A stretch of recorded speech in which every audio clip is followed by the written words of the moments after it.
우리 살아가는 삶을 일생이라 이렇게 표현하지요. 인생이라고 하는 말도 있고 일생이라고 하는 표현도 사용합니다.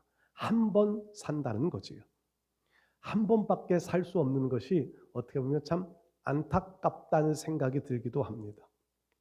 한 번 더 살 수 있다면 지나온 날에 잘못한 것들을 수정해서 새롭게 살아갈 수도 있을 거고, 잘못 선택했던 것들을 다 바른 것들을, 새로운 것들을 선택하며 살 수도 있을 텐데 한 번밖에는 살 수 없다는 거지요.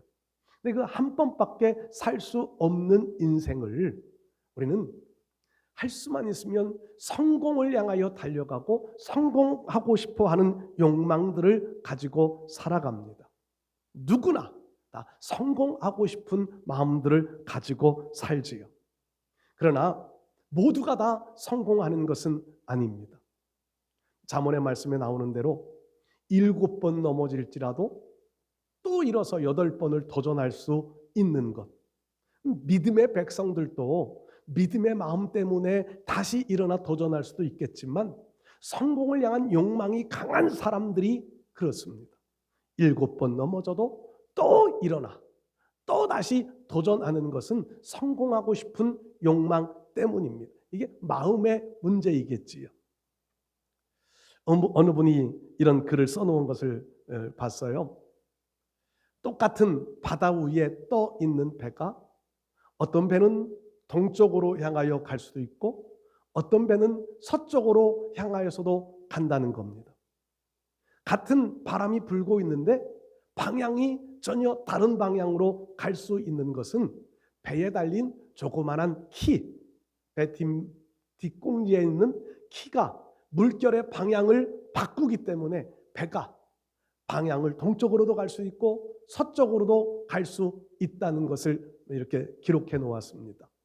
그러면서 우리 사람도 마찬가지로요. 똑같은 시련을 만나고 똑같은 어려움의 문제를 만나고 똑같은 아픔의 상황을 만나는데 어떤 사람들은 보다 발전하는 방향으로, 성공을 향하여 가는 방향으로, 행복을 향하여 가는 방향으로 가는 사람이 있는가 하면 그 어려움 속에서 어떤 사람은요, 더 깊은 좌절의 길로, 더 큰 실패의 길로, 더 큰 불행의 길로 가는 사람도 있더라는 겁니다. 그것은 우리 마음의 문제라는 겁니다. 우리 마음에 어떤 마음을 가지고 있느냐에 따라, 손바닥보다도 작은 우리의 이 마음에 내가 무슨 마음을 품고 있느냐에 따라서 같은 어려움의 환경 속에서 발전하는 방향으로 갈 수도 있고 더 깊은 그 실패의 나락으로 떨어질 수도 있는 것은 우리 마음 먹기 나름이라는 거지요. 여러분, 오늘 우리가 저와 여러분들이 하나님 앞에 예배를 드리기 위하여 여기에 앉아 있습니다. 예배드리는 저와 여러분들이 하나님께로 더 가까이 나갈 수 있는 것도 우리 마음의 문제이고요. 하나님에게서부터 더 멀어질 수 있는 것도 우리 마음의 문제일 수 있다는 말씀이 되겠지요. 여러분, 마음을 바르게 먹고 마음의 생각을 바르게 고쳐 이왕이면 하나님 앞에 더 가까이 나가는 신앙인이 되어주실 수 있기를 바랍니다. 오늘 우리가 잘 알고 있는 말씀 고린도전서 10장에 있는 이 본문의 말씀을 읽어가면서 제가 5월 달에는 행복이라고 하는 주제로 계속 말씀을 나누고 있는데 우리의 미래가 더 행복한 미래가 되었으면 좋겠다. 성공이라고 하는 목적을 향하여 우리가 달려가지만 성공이 목적이 아니라 영혼의 행복이 목적입니다. 제가 우리 교회 주보에 우리 교회에 가고 싶은 방향을 짤막하게 소개해 놓은 글을 거기에 적어 놓았는데 성공이 아니라 우리의 행복을 찾았으면 좋겠다. 삶의 행복을 찾았으면 좋겠다고 하는 글을 기록해 놓았습니다. 여러분, 오늘 우리는 우리의 미래가 하나님 앞에 성공보다 더 중요한 행복한 삶이 되어주실 수 있기를 축복합니다. 이 행복의 미래를 어떻게 하면 우리가 열어갈 수 있을까요? 오늘 사도 바울이 고린도 교회에 보내는 편지 속에 하나님의 심정과 마음을 가지고 이렇게 권면하는 내용들을 우리가 읽어볼 수 있는데 세 가지로 한번 요약을 해봅니다. 첫 번째로는요, 우리의 행복한 미래를 위하여서는 하나님의 영광을 위한 목표가 분명해야 한다는 겁니다. 하나님의 영광을 위한 목표. 학생들이 공부를 잘하게 하기 위하여서는 동기부여가 잘 되어야 한다고 합니다. 그냥 막무가내로 공부해라 이래가지고는 공부 잘할 학생들이 별로 없다는 거예요. 공부하기 위한 동기부여가 필요합니다. 당근이라고 표현하기도 하지요. 당근을 주어. 그러니까 학생들이 공부하고 싶은 마음을 일으키기 위하여서는 어떤 목표도 제시해주고 뭔가 그들에게 필요한 욕구들을 채워줄 만한 당근들을 제시해야 동기부여가 되어져서 공부를 잘할 수 있다고 합니다. 살아가는 데 있어서도 마찬가지요. 내가 어떤 동기를 부여받았느냐에 따라서 우리의 삶의 방향도 달라질 수 있을 겁니다. 그런데요, 세상에서 말하는 성공이라고 하는 것이요, 모두가 다 자랑스러운 성공이 될 수 있을까요? 요즘 정치권들에 오고 가는 이런 이야기들을 보면은요, 그래도 우리나라의 국회의원이 되고 장관이 되고 이 정도 되면 나름대로 성공한 사람들이 아닌가요? 그런데 그 성공했다고 말할 수 있는 그 수준의 사람들이요, 어떤 사람들은 정말 떳떳한 성공의 사람들, 자랑스러운 성공의 사람들이 있는가 하면요, 부끄러운 성공의 사람들도 많이 있다는 생각을 해봅니다. 사람들 앞에 떳떳하지 못해요.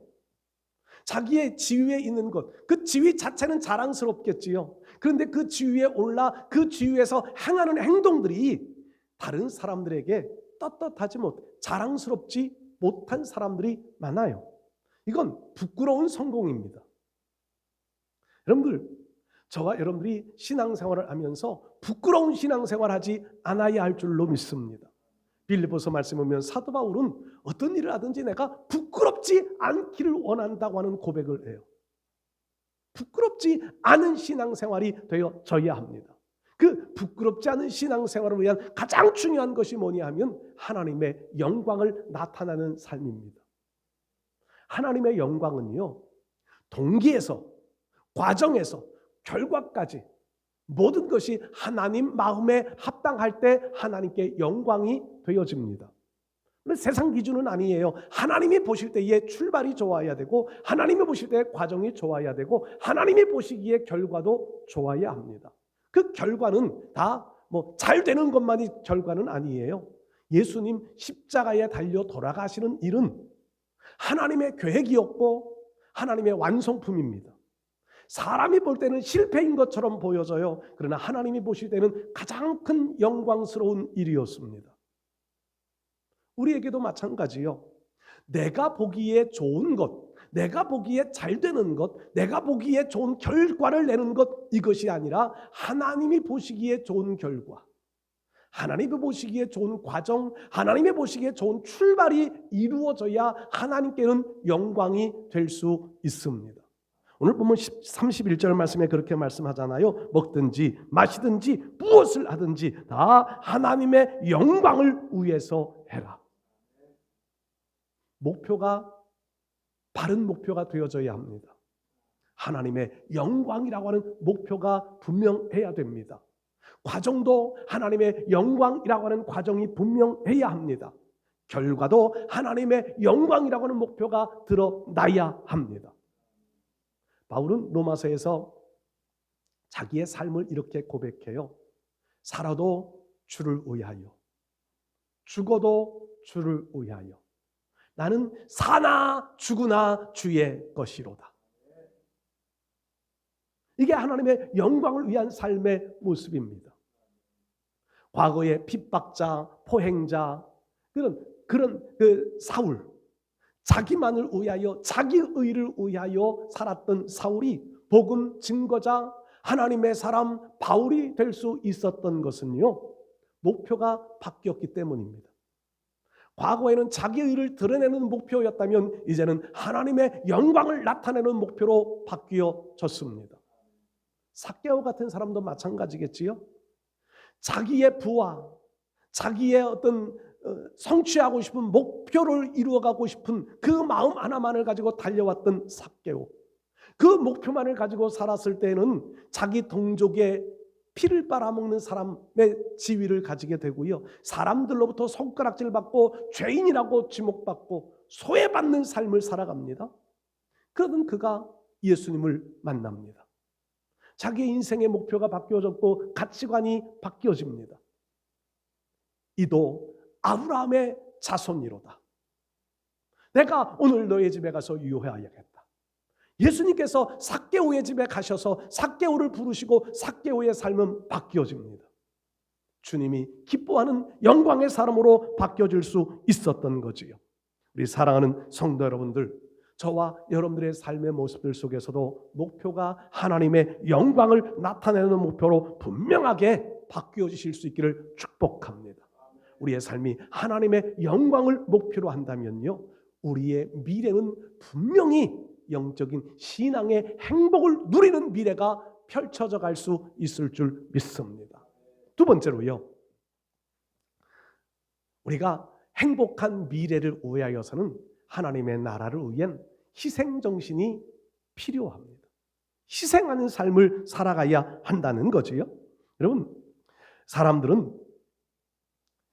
세상의 사람들은 그 행복을 내가 원하는 내 수준에서, 내 기준에서의 행복을 추구하며 살아간다고 계속 말씀드려 왔습니다. 내가 원하는 것이 채워질 때 행복을 찾으려고 그래요. 근데 바울은요, 빌립보서나 디모데후서 말씀을 보면 바울은 나를 능하게 하신 그리스도, 그리고 나를 통하여서 일을 이루기를 원하시는 주님, 그 주님을 인하여서 행복을 찾아요. 그리고 나는 주님께서 나를 필요로 하시는 필요한 사람이다, 주님께 필요한 사람이다 라고 하는 것을 발견하면서 행복을 누려요. 그러니까 주님이 지금 나를 쓰기를 원하시고, 주님이 여기에서 나를 사용하기를 원하시고, 주님의 나라를 세워가는 곳에 나를 그곳에 세워놓아 사용하기를 원하신다고 하는 이 마음이, 이 믿음이 분명해질 때 우리는 행복한 신앙의 미래를 열어갈 수 있습니다. 바울의 삶을 살펴보면 현실은요, 계속 어려움의 삶이 반복되어져 갑니다. 핍박을 받아요, 조롱을 받아요, 외면을 받아요. 아주 바울을 쫓아다니면서 괴롭히는 사람들이 있어요. 바울을 죽이지 않으면 먹지도 않겠다고 하는 40여 명의 특공대가 구성되어져 있어요. 그러나 바울은요, 그런 사람들에 관여하지 않아요. 생각하지 않아요. 오직 주님이 나를 필요로 하신다. 주님을 위하여 나는 내 목숨을 조금 더 귀한 것으로 여기지 않겠다. 이게 바울의 신앙의 사도행전 20장에 고백되어지는 말씀이지. 우리 사랑하는 성도님들, 주님의 나라 위하여 희생하는 마음 가지시기를 바랍니다. 하나님이 인간을 창조하실 때요, 인간을 창조하실 때의 목표를 보면은요, 너 자신을 위해 살라라고 하시면서 인간을 창조하지 않으셨습니다. 아담을 먼저 창조하셨잖아요. 아담을 창조하신 목적은요, 하나님이 창조해 놓으신 피조물들을 관리하게 하기 위한 목적이었습니다. 너를 위하여 사는 게 아니라 하나님이 창조해 놓으신 피조물들을 관리하게 하기 위한, 희생하게 시키기 위하여서 창조하십니다.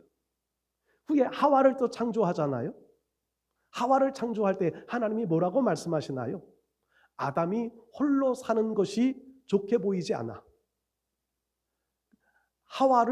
아담을 돕는 자로서 하와를 창조합니다. 돕는 사람, 희생이에요. 네가 나를 위해서 희생해, 이게 아니라 너를 위하여 내가 희생되어야 되는 것, 이게 창조 원리라는 겁니다. 하나님을 위하여 아담이 희생되어져야 되고, 아담을 위하여 하와가 희생되어져야 되는 것, 이게 창조의 말씀 속에 담겨져 있는 의미, 희생정신입니다. 예수님이 이 땅 위에 오실 때에 이 땅 위에서 부귀영화 누리고, 예수님이 이 땅 위에서 높임 받으시기 위해서 오시지 않았습니다. 섬기기 위하여 오셨다고 말씀하시지. 하늘의 미랄이 되어 땅에 썩어지기 위하여 오셨던 분이 우리 예수님이셨습니다. 그 예수님의 희생, 십자가의 죽으심, 미랄을 통하여서 오늘 우리가 구원함을 받았고 하나님의 나라의 백성이 될 수 있었습니다. 하나님은 지금도 우리에게 희생 정신을 요구하십니다. 오늘 성경 말씀 본문 말씀에 보면요, 32절 말씀에는 우리를 향하여서 32절 마지막 보면 거치는 자가 되지 말아라. 장로님 기도하셨던 대로 방해물, 장애 요소 되지 말라는 거지요. 그러면서 오히려 33절 중간 부분에 보면 많은 사람의 유익을 구해라. 다른 사람의 유익을 위하여서 거치는 자가 되지 말고 우리는 희생하는 마음이 되어져야 한다는 겁니다. 희생, 하나님의 나라를 위한 희생, 하나님의 영광을 위한 희생, 하나님의 선한 뜻을 이루기 위한 희생. 우리 사랑하는 성도 여러분들, 저와 여러분들은 희생 정신, 미랄 정신을 꼭 가지시고 유익을 드러내며 살아가실 수 있기를 축복합니다. 세 번째로요, 우리의 행복한 미래를 위하여선 반드시 영혼 구원을 위한 삶을 살아가야 합니다. 예수님께서 이 땅 위에 오셔서 십자가의 죽으심도 우리의 구원을 위함이셨습니다. 하나님께서 신구약 성경의 말씀을 기록하여 우리에게 읽도록 하고 이 말씀을 묵상하도록 하고 이 말씀을 배우게 하신 이유도 영혼을 구원하게 하기 위함이었습니다. 하나님은 모든 사람이 구원의 자리에 이르기를 원하신다고 말씀합니다. 구약의 선지자들을 세워 선지자들을 통하여 말씀을 선포하셨던 이유도요, 하나님의 백성들을 구원하시기 위함이었습니다. 예수님이 오심도 사도들을 세우시고 많은 주의 종들을 세워 놓으심도 구원의 역사를 이루어가기 위함이었습니다.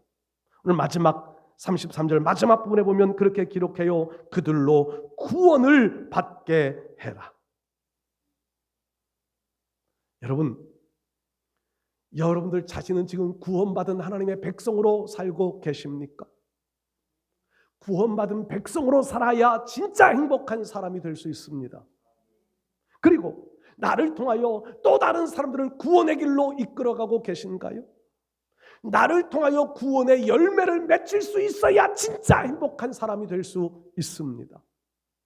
많은 사람을 구원하려고 하는 목표가 중요한 게 아니라 한 사람이라도 구원시킬 수 있는 삶을 살겠다. 한 사람이라도, 작은 마음이에요. 하나님은 큰 것도 소중하게 여기시지만 이렇게 작은 마음, 한 사람이라도 구원받은 백성으로 세워보겠다고 하는 이 마음, 이 작은 마음, 하나님은 이것을 기뻐 받으실 줄로 믿습니다. 한 사람 구원시키는 것, 이게 하나로 끝이 아니라 그 한 사람이 또 다른 많은 사람의 구원의 열매를 맺어갈 수 있게 되는 것, 이게 구원의 원리예요. 세상에선 다단계라고 하는 표현들을 많이 사용하잖아요. 다단계, 그 다단계에 빠져서 잘 되는 사람들이 별로 없는 것 같아요. 세상의 다단계는 이용해 먹기 위한 다단계인데요, 영혼 구원은요, 내가 또 다른 한 사람 구원해 놓으면 그 한 사람은 또 다른 사람들을 구원시키고 그 사람들은 또 다른 사람들을 구원시켜 그 구원의 길들이 저와 여러분들에게까지도 증거되어져 우리가 구원받은 백성으로 살게 된 줄로 믿습니다. 그렇다면요, 오늘 저와 여러분들이 이 구원의 문을, 내가 구원받은 자가 되었으면 이 구원의 통로를 내가 내 대에서 끊어지는 것이 아니라 나를 통하여 또 다른 사람들이 구원의 길을, 또 다른 사람들이 구원의 길로, 이 구원의 길이 계속 이어져 나가야, 구원의 통로가 계속 이어져 나가야 더 많은 구원의 역사를 이루어지게 될 줄로 믿습니다. 이게 하나님 보실 때에 우리가 착하고 충성된 종의 삶을 살아가는 겁니다. 이런 사람들이 정말 진짜 영적인 행복의 미래를 열어갈 수 있는 사람인 줄로 믿습니다. 여러분, 오늘 우리가 함께 신앙생활을 하고 있는 우리 모두가 한 사람이 나고자 되어지지 않도록 서로를 세워가는 것도 중요합니다. 외부에서 구원받은 백성들을 많이 불러 모으는 것도 중요해요. 아니, 나를 통하여 어떤 한 사람이 구원받는 것 중요해요. 그 일을 우리가 절대로 소홀하게 하면 안 됩니다. 그러나 주님은요, 실족시키는 일이 없어야 된다고 말씀하세요. 나를 통하여 다른 사람들이 실족하여 하나님에게로부터 멀어지게 하는 일들, 이런 일들은 무서운 징계를 말씀하시잖아요. 연자 맷돌을 목에 달아 깊은 바다에 깊은 물에 던지어지는 것이 나을 거다. 그런 일이 발생되지 않도록 여러분들, 나도 구원받은 백성, 내 옆에 있는 우리 성도들도 구원받은 백성, 아직 주님 저 밖에, 주님 안에 밖에 있는 세상에 있는 사람들, 그들에게도 우리가 구원의 문을 열어주는 구원의 통로가 되어져서 나도 구원받은 백성으로서의 행복을 누리고 또 다른 사람들도 구원받은 백성으로서의 행복을 누릴 수 있는 이런 통로를 열어가는 우리의 삶이 되실 수 있기를 바랍니다. 계속 바울을 말씀드리는데, 바울은요, 자기가 구원받고 난 이후에 보니까, 예수를 만나고 난 이후에 보니까 가장 행복한 삶이 무엇이냐? 복음을 증거하는 것보다 더 행복한 미래는 없더라는 것을 깨닫는 거예요. 그래서 그 모진 핍박을 받아가면서, 그 모진 시련을 받아가면서, 자연의 어려움들을 만나고 사람들로부터 핍박을 받아가면서도 복음 증거하여 영혼 구원을 이루기 위한 삶을 살아가는 겁니다. 그리고 바울은 자기의 인생 속에서 깨달은 결론을 뭐냐 하면, 다른 사람들 그들로 구원을 받게 해라. 이거보다 더 중요한 일은 없다고 하는 것을 깨달은 거예요. 우리 사랑하는 성도님들, 지금도 행복하게 사실 줄로 믿습니다. 그러나 지금보다 더 행복한 미래를 열어가실 수 있기를 축복합니다. 그러려면 우리의 목표가 하나님의 영광이 되어져야 합니다. 우리의 삶이 희생하는 마음도 가져야 됩니다. 내 시간적인, 물질적인, 내 정신적인, 내 체력적인, 내 모든 것들을 주님의 영광을 위하여 희생할 수 있어야 됩니다. 그러나 그 모든 것들 속에 더 중요한 것은요, 영혼을 구원하는 삶이 되어진다면 우리의 미래는 하나님께서 보장해 주시는 행복의 미래가 열려질 줄로 믿습니다. 이 행복한 미래를 열어갈 수 있는 우리의 삶이 될 수 있기를 주의 이름으로 축복합니다.